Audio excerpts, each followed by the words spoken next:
Hi guys, welcome back to the channel. It's Paul, Mike 0 Whiskey November uniform, or 26 Charlie Tango 730 if you catch me on 11 metres and PMR 446. Now you'll see on my dining table a microphone that's in bits. Now this is the microphone from my Thunderpole T-3000. Now that was giving me some problems, so I thought I'll open it up and investigate, as well as opening up the plug as well. So far I've not been able to find anything.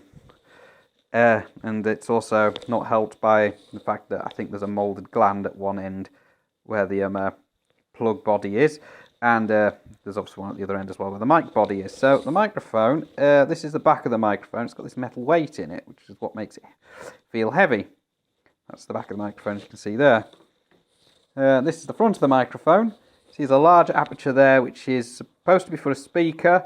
This is just a case that they use with a wireless mic as well at the factory where the T-3000 amongst other very similar radios are made. But they've just put this little thing in here and just still got the acoustic cloth over it by the looks of it. The microphone is,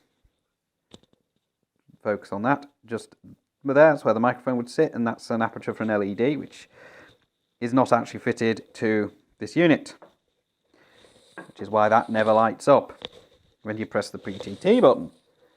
That's for the optional Bluetooth microphone, which is available separately. I'm not sure where you get those from. So this is the PCB from inside this microphone. You can see all the wires coming in are soldered and then covered with hot melt glue. Let's bring this up a bit close to the camera if I can. So there's positions for 3 LEDs, I think. Looks like 3 LEDs. And a resistor. Just there. You can see the PTT key is just here. It's PTT switch. It's contacts for that, and they appear to be jumpered over to a couple of points just there. Let's see if we can point them out for you. So that's where that is. The microphone insert itself, I'll just focus there, is under this black cover here. I have actually had a look. And that is the microphone insert, and on the top we've got the top buttons. I'll just see if I can focus on those for you. There we go. So that's the top buttons there. So the focus is just weaving up and down a bit, so I can't lock it off. Don't know how to do that on open camera. So I'll just try and get that to focus again. It's actually not going to. There we go.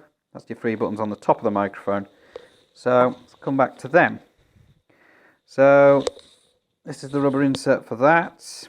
Now inside these holes were these, I'll just focus on this, these 3 little bits of plastic. These were inserted into the holes inside the rubber assembly for the top buttons. And what those were for, because I initially thought something was broken off inside when I took it apart, is they pass through, I'll bring the back up again, actually, or was it the front? One of them. It's the front actually.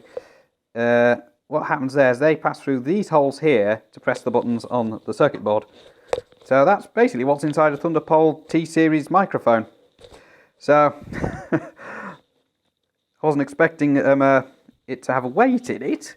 I was expecting it to be heavy because it had lots of things in it, but no, there's just a metal weight.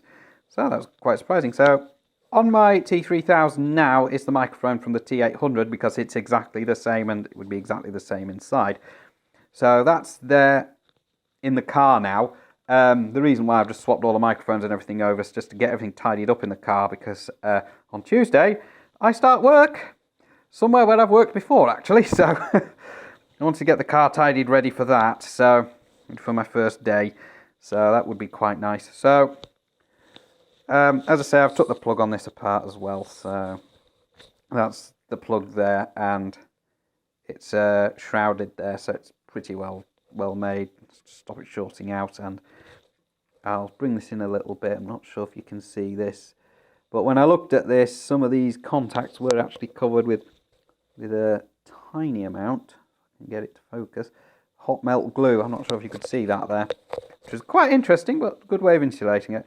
So a look at a dismantled microphone at my dining table. Now there's just one thing hiding off shot, and that's the PTT key. So I just took it apart just to have a look, see if I could find out why it wasn't working properly. But so far I've not had much joy, so that's something I'm going to have a look at. I think I might have damaged the cable on it, I don't actually know. But that's probably happened when the microphone clips fell off inside the car, which I've tried reattaching and I'm hoping it is reattached. I don't actually know yet, and I won't know till probably tomorrow evening, because I've had to attach a microphone clip for my Yaesu FTM400 as well, which the microphone seems to have survived on that.